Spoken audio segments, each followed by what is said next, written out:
أعوذ بالله من الشيطان الرجيم. بسم الله الرحمن الرحيم.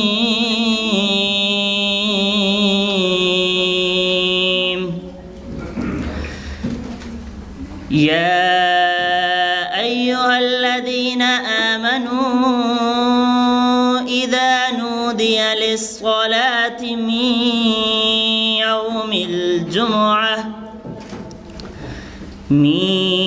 يوم الجمعة فاسعوا إلى ذكر الله وذروا البيع ذلكم خير لكم إن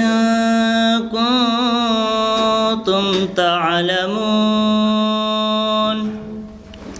فإذا قضيت الصلاة فانتشروا في الأرض وابتغوا من فضل الله واذكروا الله كثيرا لعلكم تفلحون.